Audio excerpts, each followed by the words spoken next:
Bismillahirrahmanirrahim. Halaman 5. Kita baca bareng. Tolaba minni ba'dul ikhwani, telah meminta kepadaku sebagian saudara seiman. Ibu-ibu jamaah sekalian, ini masih dalam muqaddimah, pembukaan kitab Tijan.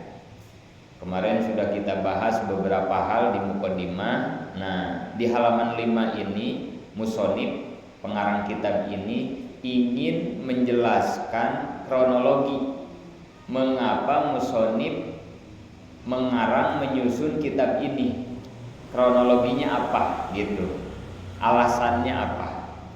Kata musonib, tolaba mini badul ihwan, telah minta kepadaku sebagian saudaraku gitu. Jadi berarti kitab ini disusun kronologinya, penyebabnya, alasannya karena adanya permintaan. Kalau bahasa kitanya mah ini para santri mungkin ya, para santrinya, para jamaahnya minta ke guru, minta ke kiai untuk dibuatkan, disusunkan kitab ini. Gak apa-apa, biarin. Jadi ingin dibuatkan kitab ini, dipinta oleh saudaranya. Itu dalam penjelasan, musonib menjelaskan kitab ini disusun atas permintaan saudara-saudara. Ini menunjukkan kitab ini sangat penting, karena ilmu yang dipinta akan lebih diperhatikan dan diutamakan. Sebagaimana peribahasa Arab, ilmu itu seperti gudang, kuncinya adalah pertanyaan atau permintaan. Al ilmu khazainun wa miftahuha as-su'al. Ini juga jadi pelajaran buat kita ya, bahwa kita yang merasa ingin bisa, yang merasa ingin belajar, yang merasa ingin ngaji, etika, akhlak, adab di dalam menuntut ilmu tuh kalau ke guru harus minta gitu ya, harus minta. Kalau guru suka menganalogikan, kira-kira kalau orang pengen buang hajat, pengen BAB, orangnya nyamperin ke toilet apa toiletnya nyamperin orangnya?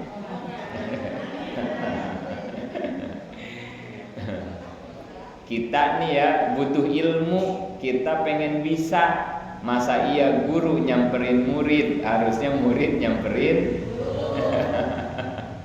Nah ini kita kesini siapa yang nyamperin? Ini mah nyamperin bareng-bareng ini Mbak ya. Kita sama-sama ngajinya di masjid gitu ya. Tapi artinya ini salah satu akhlak di dalam menuntut ilmu. Dan hari ini luar biasa ya ibu-ibu ya, krisis moral, krisis akhlak ini luar biasa ya Allah. Jauh banget dah sama zaman saya juga masih ngalamin ya. Saya lahir tahun berapa nih kira-kira nih? Ibu-ibu lahirnya tahun berapa ibu-ibu? Tahun 60. 60 ada ya? Yang lahir tahun 70 ada ya? Banyak dah 70 ya. Saya lahirnya 82 kalau saya. 82 tapi masih ngalamin ngaji dengan etika, adab, akhlak zaman dulu gitu ya. Saya masih ngalamin. Apalagi ibu-ibu yang tahun 70 lahirnya ya. Bagaimana hormat sopannya kita murid ke guru ya, ya Allah, masih keinget sama kita ya. Hari ini Masya Allah dihukum sama gurunya dilaporin ke polisi. Ya Allah, ya Allah. Belum lagi kemarin rame itu ya, kiai diperolok-olok ya, santri jongkok dikatain, ya Allah, ini udah fitnah akhir zaman ya. Wajar dah kalau udah mau kiamat yang begini ya. Kalau nggak begini nggak kiamat-kiamat emang ini ya. Emang kalau udah mau kiamat begini nih ya Allah. Mudah-mudahan ya itu mah mereka ya yang nggak pernah hadir di majelis taklim kita mah nih, apalagi ibu-ibu yang rajin ngaji di majelis taklim, akhlak dan etika kita ke guru mah insya Allah dijunjung tinggi. Karena ingat al-adab fauqal ilm, adab itu posisinya di atas ilmu, akhlak itu derajatnya di atas ilmu. Lebih utama adab, lebih utama akhlak dibandingkan ilmu. Wa innaka la'ala khuluqin azim. Nabi itu kata Allah manusia yang paling baik akhlaknya. Laqad kana lakum fi Rasulillahi uswatun hasanah. Nabi itu telah nyata oleh Allah diutus menjadi manusia yang layak dijadikan contoh suri tauladan yang terbaik. Dan banyak-banyak lagi ya. Innama buistu liutammima makarimal akhlak. Engkau diutus Muhammad, salah satu tugasnya untuk menyempurnakan akhlak.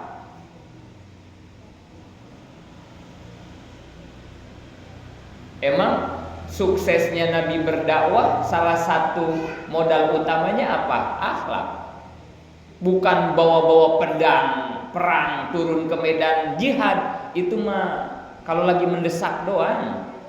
Kalau lagi mendesak perang mah sama Nabi dilakukan dengan para sahabat. Kebanyakan dakwah Nabi mah bil akhlak, bil adab. Kita sering mendengar dalam sejarah, setiap Nabi mau ke masjid ada yang ngeludahin. Itu masyhur ya. Guru-guru kita sering nyeritain, setiap Nabi mau ke masjid ada aja yang ngeludahin dari atas pohon. Setiap ke masjid diludahin itu sama orang. Suatu hari yang ngeludahinnya nggak ada. Nyampe masjid Nabi nanya sama sahabat, wahai para sahabat, nih tumben nih hari ini nggak ada yang ngeludahin saya, katanya begitu ya. Biasanya setiap saya ke masjid ada yang ngeludahin mulu katanya. Apa kata sahabat? Sakit dia Rasul, gitu kata sahabat. Model kayak kita ngedenger begitu ya, syukurin lu kewalat, ngeludahin Nabi sih lu ya. Modar sekalian ya. Kalau model kita ya, orang yang songong sama kita terus dapat musibah, alhamdulillah, lu sih macem-macem sama gua ini kan. Nah, kita mah begitu ya. Nabi mah enggak mendengar begitu. Begitu ngedenger yang suka ngeludahin sakit, langsung pulang ke rumah. Aisyah, ada apa di rumah kita yang bisa aku bawa? Ada apa ya Rasul? Ini ada yang sakit, aku mau ngejenguk. Dibawain makanan sama Nabi ya. Begitu sampai ke rumahnya, Nabi salam, ngegetar itu orang yang ngeludahin Nabi, ngedenger salam kangjeng Nabi ngegetar. Muhammad, teman-teman dekatku, besti-bestiku, kata dia gitu ya. Belum ada yang ngelongok saya sakit, kata dia. Teman-teman CS-CS ku, besti-bestiku ini belum ada yang ngelongok saya ini ke rumah, saya sakit begini. Kamu yang setiap hari aku ludahin malah menjadi orang yang pertama menjenguk aku Muhammad. Saksikan oleh Muhammad, aku yakin mulai detik ini engkau betul-betul Rasulullah. Asyhadu alla ilaha illallah wa asyhadu anna Muhammadan Rasulullah. Masuk Islam bukan karena bawa senjata, bukan karena Nabi dakwah ceramah, bukan, tapi bil akhlak, dengan akhlak. Ya Allah. Ada lagi di Madinah ya, pengemis, ini juga masyhur, suka disampaikan. Pengemis buta, tiap hari disuapin sama Nabi, orang Yahudi ini. Yahudi, pengemis, buta, miskin, pengemis nama juga ya. Itu di pinggir pasar itu adanya di Madinah. Tiap hari disuapin sama kangjeng Nabi. Disuapin pakai tangan mulia kangjeng Nabi, itu pengemis itu. Tapi tahu nggak, sambil disuapin sama Nabi, apa yang diomongin sama pengemis itu? Hati-hati, hati-hati kamu. Kan dia buta ya, nggak ngelihat, dia nggak tahu ini kangjeng Nabi kan. Dia ngomong aja itu mulutnya, bye-bye, hati-hati. Ada Muhammad nih sekarang nih, dia lagi nyebarin agama baru katanya itu, aliran sesat, hati-hati kamu, jangan sampai ke bawah. Padahal itu kangjeng Nabi udah nyuapin, dikata-katain nama si pengemis itu. Tapi apakah Nabi berhenti nyuapin? Aduh, model kayak kita mah udah enak kayak gitu ya. Tampar kalau sama kita mah ya. Gua suapin malah ngata-ngatain gua lu ya. Yang buta, Nabi yang ngemaklum, dia buta nggak melihat kali gitu ya. Tapi Nabi terus aja nyuapin setiap hari. Dan dia pun ngomongnya sama setiap hari begitu. Awas, Muhammad bawa aliran sesat, hati-hati. Kamu jangan sampai ke bawah tuh sama aliran Muhammad. Begitu terus. Sampai tidak ada umur sampai Kangjeng Nabi wafat. Enggak pernah berhenti itu Nabi nyuapin si pengemis buta Yahudi itu. Setelah Kangjeng Nabi wafat, Abu Bakar bertanya kepada Siti Aisyah, "Wahai anakku, amalan apa yang Rasul lakukan ayah belum melakukan?" Kata Abu Bakar nih. Karena Abu Bakar ini kan satu-satunya sahabat termulia, dibandingkan sahabat Nabi paling mulia Abu Bakar. Makanya derajatnya setelah Nabi Abu Bakar udah khalifah pertama. Makanya wajar Abu Bakar setelah Nabi meninggal sampai begitu nanya ke Siti Aisyah itu putrinya, apa amalan Rasul yang bapak yang ayah belum lakukan? Apa kata putrinya Siti Aisyah? Ayah semua yang Nabi ajarkan setelah ayah lakukan, nggak ada yang kelewat. Kata Siti Aisyah. Coba kata Abu Bakar, ingat-ingat lagi, ada nggak yang kelewat? Ingat. Oh iya ayah, ada satu kebiasaan Kangjeng Nabi, kebiasaan Rasulullah yang ayah belum lakukan. Apa itu? Nyuapi pengemis buta yang ada di pinggiran pasar Madinah. Ya memang itu nggak bisa diambil sama Abu Bakar ya. Ketika Nabi masih ada, Nabi yang nyuapin. Tapi begitu Nabi nggak ada kan, udah nggak ada lagi yang nyuapin. Tapi Siti Aisyah tahu itu kebiasaan Nabi. Akhirnya apa kata Abu Bakar? Ya udah, sekarang kebiasaan itu akan ayah lanjutkan. Kata Abu Bakar begitu. Ini jadi pelajaran ya buat kita ya. Apapun amalan baik orang tua kita, kakak kita, guru kita, apa aja ya, setelah beliau-beliaunya wafat, biasakan kita harus melanjutkan. Supaya apa? Amalnya, kebaikan dan pahalanya mengalir terus ke kuburan almarhum orang tua kita atau guru kita atau saudara kita. Kayak Abu Bakar melanjutkan kebiasaan Kangjeng Nabi nyuapin si pengemis buta tadi. Jadi biasanya seperti itu. Kalau ibu kita misalnya waktu hidup suka ngasih setiap Jumat berkah misalnya gitu. Kalau sekarang ya, maka ketika ibu meninggal lanjutin sama kita dan kita niatkan ini untuk almarhum ibu. Dan ini adalah kebiasaan ibu, lanjutin gitu. Apa aja kebaikannya? Kita kalau biasanya suka main nih ke siapa silaturahmi sama kita, sekarang lanjutkan. Abu Bakar juga sama, dicarilah itu pengemis buta, ketemu, memang di situ terus dia mengemisnya, ada. Begitu sampai sama Abu Bakar ngikutin Nabi, disuapin sama Abu Bakar. Baru suapan pertama doang, ini tangan Abu Bakar sampai ke mulut si pengemis buta Yahudi itu, si pengemis langsung ngaget. Siapa ini? Gitu. Buta kan padahal ya, buta padahal nggak ngeliat.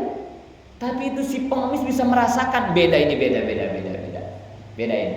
Itu baru sekali suap doang, disuapin langsung. Siapa ini?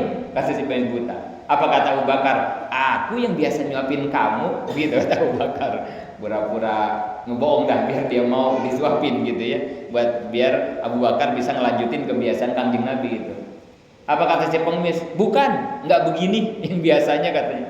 Bayangin ibu-ibu, sehebat dan seagung apa akhlak baginda Nabi kita, tanpa suara, tanpa iklan, tanpa apapun, hanya dengan tangan mulia dan hati bersih, penuh kasih sayang kepada sesama manusia walaupun dia Yahudi.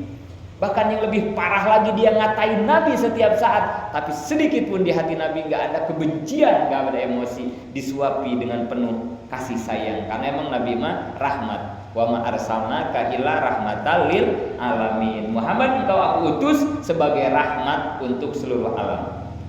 Kemarin udah kita bahas rahmat ya, kemarin ya. Mudah-mudahan ibu-ibu lupa ya. Pengajian kemarin sebelumnya kita ngebahas rahmat ya. Mang Rahmat punya anak berapa kemarin tuh? Lupa, alhamdulillah ya. Punya anak 2 kemarin tuh ya Mang Rahmat itu ya. Satu namanya, nah yaitu yang kedua Rohim ya. Apa bedanya si Rohman sama si Rohim itu anaknya si Rahmat? Bedanya apa kemarin? Rohman pertama beda hurufnya kemarin ya. Rohman hurufnya berapa kemarin? Ro, ha, mim, alif, nun. Rohman ya, 5. Ro, ha, mim, alif, nun. Rohman. Panjang ya? Man itu ya? Panjang apa pendek man? Bismillahirrahmanirrahim. Panjang ya? Kalau panjang berarti pakai alif. Berarti ro, ha, mim, alif, nun. 5. Rohman hurufnya 5. Kalau rohim 4. Ro, ha, ya, mim. 4. Karena hurufnya banyakan rohman dibanding rohim, maka kemarin bedanya apa? Iya, alhamdulillah lupa. Maka bedanya nikmat, ini rahmat juga ya. Rahmat yang diberikan melalui rohman itu lebih banyak. Karena hurufnya banyakan. Diberikannya di mana rohman? Di dunia. Rahmat Allah yang diberikan di dunia. Yang dikasihnya banyak. Maksudnya banyak itu siapa? Yang mukmin dan yang kafir dikasih. Di dunia mah ya. Mau kafir, mau beriman, dia tetap dikasih rahmat Allah. Yang beriman dikasih sehat, orang kafir dikasih sehat gak? Kasih. Yang rajin sholat dikasih rezeki, yang kagak sholat dikasih rezeki gak? Kasih. Banyakan yang suka sholat apa yang kagak sholat rezekinya? Banyakan orang Islam apa orang kafir bandanya? Banyakan mereka. Jangan ngaget ya ibu-ibu ya. Saya perasaan rajin banget tahajud, duha, sholat, ngaji. Tapi kenapa rezekinya banyakan tetangga saya ya? Perasaan dia sholat kagak. Jangan ngaget, jangan iri ya, jangan. Apalagi dibandingin sama si yang punya material itu. Namanya siapa yang punya material? Seng maling seng itu, di cing lai itu yang namanya kayak begitu ya. Yang punya material kayak begitu semua kan namanya itu ya. Apalagi dibandingin mereka mah ya. Mana ada material punya Haji Rojak? Nggak ada ya. Nya si engko, nya si enci ya. Jarang. Ini siapa ini material? Haji Rojak jarang. Nggak, jarang. Mereka lebih ini secara materi ya, lebih ini. Jangan sirik. Padahal dia kafir. Apa kata Nabi? Ad-dunya sijnul lil mu'minin wa jannatul lil kafirin. Dunia memang disediakan sebagai penjara bagi orang beriman dan surga bagi orang-orang kafir. Gak usah aneh ya. Dia yang gak pernah sholat kayaknya rezekinya lebih banyak, kita yang rajin ibadah kayaknya seret banget. Gak apa-apa emang begitu ya. Karena ini surganya mereka, biarin. Surga kita mentah di sana. Gitu ya. Jadi rahmatnya dikasihnya lebih banyak. Kafir dan mukmin dikasih semua sama Allah, tapi di dunia. Tapi kalau rohim, karena hurufnya dikit, maka rahmatnya juga yang dikasihnya dikit. Siapa yang dikasih rohim? Hanya orang yang beriman saja. Yang dikasih rahmat melalui rohimnya Allah hanya orang yang beriman saja. Di mana itu dikasihinnya? Di akhirat. Wa bi anna marji'al kafiri li jananihi wa bi anna marji'al muslimin wa bi anna marji'al muslimin li jananihi wa bi anna marji'al kafirin li jahannami. Tempat kembali orang mukmin ke surga, tempat kembali orang kafir ke neraka. Nah, itu nanti di akhirat. Itu rahmat ya. Nah, siapa itu rahmat? Rahmatnya ini siapa? Tadi wa ma arsalnaka ila rahmatan lil alamin. Rahmat itu adalah Kangjeng Nabi Muhammad. Rahmat itu intinya, rahmat itu Kangjeng Nabi. Makanya wajar ya Nabi Masya Allah udah disuapin, udah ngatain, gak pernah berhenti Nabi Muhammad. Bahkan diganti sama Abu Bakar Siddiq, sahabat termulia setelah Kangjeng Nabi. Beda rasanya, beda rasanya. Si pengemis sampai bukan katanya ini. Yang biasa mah nggak begini. Bayangin ibu-ibu, nyuapin aja beda. Ibu-ibu suka nyuapin makan anak gak? Suami ibu suka nyuapin makan anak gak? Anak kita resepan disuapin sama siapa? Sama emaknya apa sama bapaknya? Ya tergantung ya. Kadang ada yang resep sama emak bapaknya juga gitu ya. Itu kok kenapa beda? Kan gitu ya. Kok anak lebih suka disuapin emaknya dibanding sama bapaknya? Yang ngebedain apanya? Ini hatinya. Mungkin si ibu mah lebih lembut, mungkin gitu ya. Lebih, kalau bapaknya, makan cepetan, kali begitu kali ya, cepetan, kali begitu ya. Itu yang membedakan Kangjeng Nabi dengan Abu Bakar. Sama-sama nyuapin, tapi dirasakan oleh si pengemis buta beda. Gak bisa ngebohong Abu Bakar. Iya bener, yang biasa nyuapin kamu itu udah meninggal, saya mah cuma ngelanjutin gitu. Ngaget si pengemis ini, meninggal, emang siapa? Gitu kata si pengemis itu. Emang siapa sih itu yang biasa nyuapin saya? Apa kata Abu Bakar? Itulah orang yang setiap saat ketika nyuapin kamu kata-katain orang sesat, orang yang membawa aliran sesat, orang yang gak baik. Itulah Muhammad Rasulullah. Ngedenger itu si buta langsung menangis di hadapan Abu Bakar dan langsung mengikrarkan 2 kalimat syahadat. Ya Allah Muhammad, engkau setiap saat aku caci maki, tapi engkau tidak pernah berhenti nyuapi aku sampai akhir hayat engkau Muhammad. Kata si pengemis, maka mulai detik ini aku bersaksi bahwa betul Muhammad adalah Rasulullah. Masuk Islam gara-gara akhlak, bukan karena perang, bukan karena dakwah, bukan, tapi dengan akhlak. Hati-hati banget ibu-ibu ya, terutama sama anak-anak kita ya. Ya Allah, didik sebelum diajarin ngaji apa-apa, akhlaknya dulu. Kasih tahu anak kita kalau mau ngaji ke TPA, kasih tahu. Nah, awas. Begitu sampai ke TPA langsung salim sama guru kamu. Gak boleh songong. Kalau jalan di depannya membungkuk nak sedikit. Ya jangan juga keterlaluan juga, gak boleh ya. Membungkuk sampai ruku haram. Tapi sedikit tanda hormat kita. Cium tangannya nak. Bulak balik kalau bisa nak. Itu bukan khurafat, itu bukan apa sekarang itu sebutnya. Yang jongkok lah, yang ini tuh disebutnya apa itu ya di media mah itu ya. Hati-hati katanya itu di pesantren katanya. Anak kita tuh diajarin kayak bukan hal-hal yang seperti yang ditunjukkan hina sama mereka-mereka. Itu adalah tanda bukti hormat kita para murid, para santri kepada para kiai kita. Bukan ya. Tapi sewajarnya ya, sewajarnya kita. Salaman juga sekarang udah beda-beda ini anak kita nih, salamannya nih. Ini harus dilempengin, ini harus dilurusin nih anak kita ya. Tahu dari mulainya dari siapa ini salaman jadi begini nih ya, santri ya, murid ya. Mau ke orang tua kayak mau ke guru, aduh. Sekarang salaman dikepipiin sini ya. Anak-anak kita ya, itu siapa yang ngajarin itu salaman begitu ya? Dikepipiin, itu nggak ada keterangannya ya, dikepipiin mah ya. Ada juga yang dikesiniin ya, ke dahi, ada juga. Yang benar itu disun, hirup. Tangan guru kita dihirup disun ke ini, ke hidung ya, ke hidung. Yang benar tuh gitu.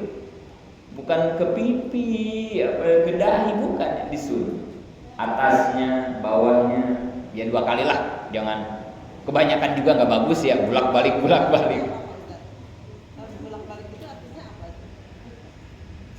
Sebetulnya tidak ada arti.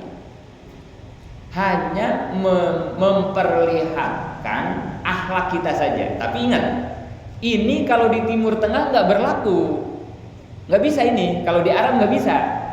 Di Arab kita salaman begitu, ngaget orang. Kalau di Arab tuh guru dengan murid begini salaman, begini aja. Maka itu dalam agama al-adat muhakkamatun bisyar'i. Adat, kebiasaan, budaya sepanjang tidak bertabrakan dengan norma-norma agama dijadikan dasar hukum. Kecuali ada hadis ada Quran yang mengharamkan salaman bolak-balik. Nah, itu udah nggak boleh. Sepanjang, menurut usul fikih ya, sepanjang sesuatu itu tidak ada larangannya di dalam agama, maka kita boleh melakukan. Apalagi itu bersentuhannya dengan adat, dengan kebiasaan yang baik ya, yang baik menurut agama pastinya. Kalau bolak-baliknya kebanyakan juga jangan, jelek ya. Kasihan yang ngantri banyak, dia salaman sampai 3 menit bolak-balik jangan ya. Depan belakang aja 2 kali. Sun, belakangnya sun, depannya pergi. Udah segitu juga, itu udah hormat kita ke guru kita. Gak usah berlebihan juga. Jadi yang bagusnya gitu ya, disun, bukan ke pipi, bukan ke dahi. Dan ingat, setiap negara beda-beda ya kebiasaannya. Gak boleh kan ya, ada apa peribahasa, di mana bumi diinjak, di situ langit. Gimana bahasanya? Begitu ya. Di mana bumi diinjak, ya, langit di atas. Ya artinya kita hidup harus menjunjung etika budaya di tempat tersebut, gitu ya. Jangan bawa-bawa budaya kita yang di situ kagak kepake, jangan. Lah kita datang ke tempat orang, masa budayanya nggak dihormati, ya bahaya lah, begitu mah namanya. Kita harus tahu diri, gitu ya. Kalau di Timur Tengah boleh salaman begitu sama guru, memang begitu budayanya. Coba di Timur Tengah dipegang jenggot, resep. Di Timur Tengah mah ya, orang-orang Arab kalau ketemu nih lelaki sama lelaki, jenggotnya dipegang, resep banget itu. Ustaz, pegang jenggotnya digini-gini. Itu di sana itu kebanggaan kalau di Arab tuh ya. Tapi jajah-jajah pegang pantatnya, wah marahnya itu. Kalau di Arab itu ya, kita berat ya, di sini juga jelek ya pegang pantat mah ya. Tapi di sana lebih kesal orang kalau dipegang pantatnya itu. Tapi di kita jajah-jajah, Assalamualaikum Ustaz, pegang mau kita jenggot Ustaz. Ini bagus banget Ustaz. Songong di kita mah ya. Duh, Abi bagus banget jenggotnya ya. Apalagi ibu-ibu megang jenggot saya, jangan. Jelek di kita mah, tapi kalau di Arab, itu bagus. Lihat kalau kita umroh, ibu-ibu ya yang suka umroh, haji, suami tapi ya, suami ibu kalau lagi belanja apa, ada aja itu ya. Aduh, gitu dipegang jenggot kita gitu ya, sambil dia ngerayu-rayu beli barang saya atau apa gitu. Biasa di sana itu nggak songong. Kalau di Timur, tapi kalau di kita songong. Itulah apa artinya dimanapun kita berada, etika berbudaya, akhlak berbudaya itu harus kita junjung tinggi. Ya. Jadi kembali lagi, ini di sini menjelaskan tentang bagaimana akhlak seorang murid kepada guru. Kalau ingin belajar harus murid yang minta kepada gurunya, gitu ya. Sampai di situ aja dah. Nomor 2 nanti kata ikhwah, bentuk jamak dari kata ahun. Mudah-mudahan manfaat. Amin ya Allah ya Rabb.